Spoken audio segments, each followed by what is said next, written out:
Welcome to our Friday evening review show here from PF International. It's round 2 of the FIA Karting European Championship. Myself, Chris McCarthy, and Guillaume Alvarez here. We've just had qualifying practice at the circuit, so the grids have now been officially set for the heat races. We're going to have 4 heats tomorrow for all the drivers and 1 further heat on Sunday morning before we are down to the final 34 drivers for the 2 finals. Guillaume, thanks for joining me as ever for the evening review show. We just had our press conference, of course. Let's go with the junior class first. Here for the press conference, we had our 2 pole sitters, and sitting here, who you were interviewing, was Kiddo Small. Kiddo Small indeed, driving for Tony Kart, and setting up the fastest lap at the end overall. As a reminder, we had 3 groups for each of the category, making sure that everyone gets a lap time, because we had so many drivers in the 2. So as you said, Kiddo Small setting up the pole position for tomorrow with a good time, 56.3. This is the best overall, just in front of Gabriele Mini. We kind of expected, of course, Gabriele Mini to be efficient on this track again, as he was in Sarno, being in 2nd position. So quite a good start for him as well before heading to the final, to the qualifying heats for tomorrow. I mean, it's early days, but Gabriele Mini is one of the strong title contenders, and some of the other strong title contenders not doing so well. We had Paul Aron down in 33rd place, so not a good start to the weekend for Paul Aron. Conrad Lawson, who's up there as well, he was all the way down in 57th. Kai Aski was out of the top 10 as well. So some of the drivers out there struggling so far. What do you reckon? Feeling the pressure, just not getting it right? We had the chance once again to talk to the Ricky Fling Motorsport drivers that you mentioned, Paul Aron, Kai Aski, 3rd and 1st in Italy, in Napoli, and they both said, we kind of feel the pressure, but we try not to think about it too much, because otherwise it might, be a disadvantage for the both of us. And we could maybe say that it happened in some ways. Still, we might have some factors included as well as the tire management, the track, the traffic. All these things actually have to be taken into account, of course, to make the best out of your lap, of course. But still, as you said, the Ricky Fling Motorsport drivers are not in the best shape at the end of this qualifying. But let's make sure that they can recover some ground for tomorrow, and I'm sure that's something they'll try to do. Well, Victor Bernier was over the moon with 3rd place. Delano Van Hoff was 4th. Sami Megatunev, of course, went well at the Academy Trophy a couple of weeks ago. He was 5th place. Then it was Luca Griggs. Then we had a wild card, Alex Lloyd. Nothing to lose here for 1 round and 1 round only. And he was in the top 10. Very impressive. Yeah, impressive, knowing that he wasn't in Sarno. Of course, this is his first appearance and the only one, I think, for the rest of the season. That's why we say wild card, isn't it? So I think, he's showing some good pace already in the qualifying, and we shall see, what he's capable of tomorrow.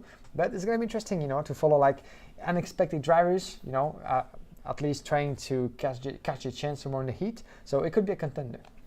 The rest of the top 10 we had at 10 Brink, Day, and Alexandros Katoulis was just outside, he was over the moon with that performance. But let's talk about some of the other drivers who didn't perhaps get the result they would have wanted. Taylor Barnard definitely being one of them, down in 30th place. Would have been quite disappointed with that. I think just said that he struggled with qualifying and sort of has done for the season. Not something he's been able to quite get right so far. It is tough, isn't it? We were down there live streaming in the midst of the where all the mechanics are and where the drivers come in, and it was good to be there. Mixed emotions when the drivers come in. Yeah. You're right. For those of you out there who followed actually the live stream today for the quali, the both of us were there following on track, everything that happened. And as you said, talking to the drivers was a good experience. Of course, that we'll be able to repeat in the future, of course. But they could have really quotes from drivers and having the point of view just after being on track. So that was a nice thing to do, and you could have really through reactions from the drivers just after setting the lap. Some of them were positive, some of them a bit negative, of course, as we said, for the rookie drivers, for example, or some others like Tello Barnard, who must be disappointed at the end.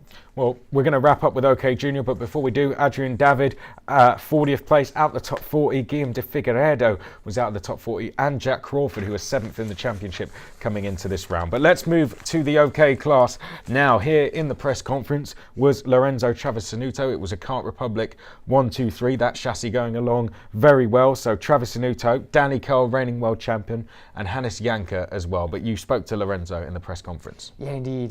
We just mentioned Johnny Barnard, is teammate in the Rosberg Racing team, and you have Lorenzo Trevisanuto, topping the OK category. So, we have to see about that, but Trevisanuto was, of course, very happy about his performance, said that he had some good confidence, of course, in the tires. Tire management, as we said, is going to be one of the key factors all over the weekend.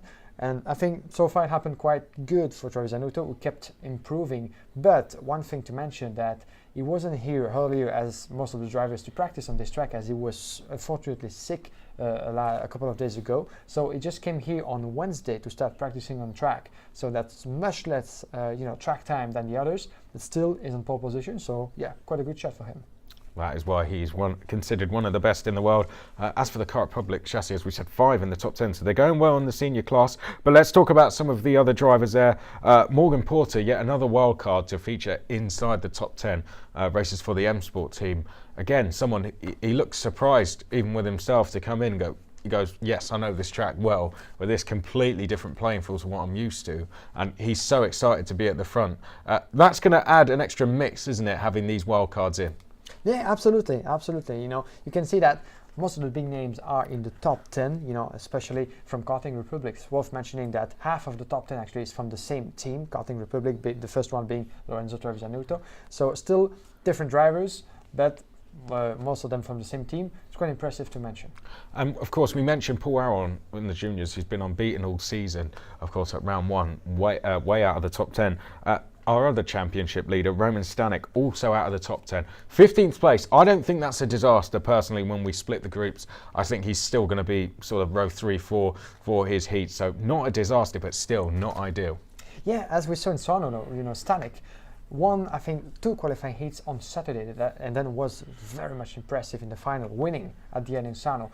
That, we didn't expect him actually to be that efficient on Sunday. So still, we could see, the way he improves and, on pace, on track all over the weekend. But as you said, he's far behind in the qualifying session, but still one of the contenders, one of the names to keep an eye on, of course. Well, as we mentioned, Harry Thompson on the podium at round 1, struggling just outside of the top 20. Nicolas Nielsen, his bad season continues.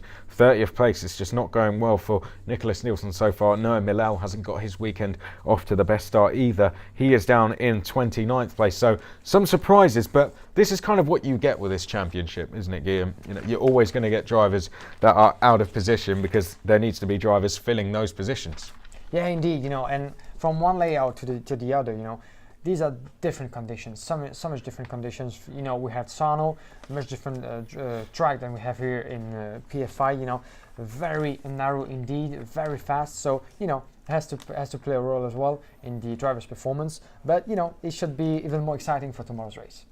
Yeah, it's going to be very, very exciting indeed. We're getting close to wrapping up, guys. It's worth going, just skipping back to the juniors. Nikita Bedrin, who's going well in the championship, didn't even set a time. So it's going to be interesting to see how he goes. And we had something similar with one of the drivers in the OK class as well. Some big names down the field, just looking at the result here. Alex Orlando being one of them. He's all the way down in 63rd place. So we're going to have some interesting racing. We're going to have people desperate to make their way through the field because they want to get inside that top 34.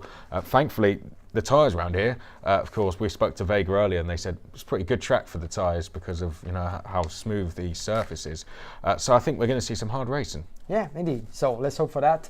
Tomorrow we'll wrap it up, guys. Let's make sure to tune in for the live stream, of course. We're going to be live on RGMMC, yes, of course, and all over the world, of course, through social network and the internet. I have the timetable for tomorrow, so it could be good to have a quick look around.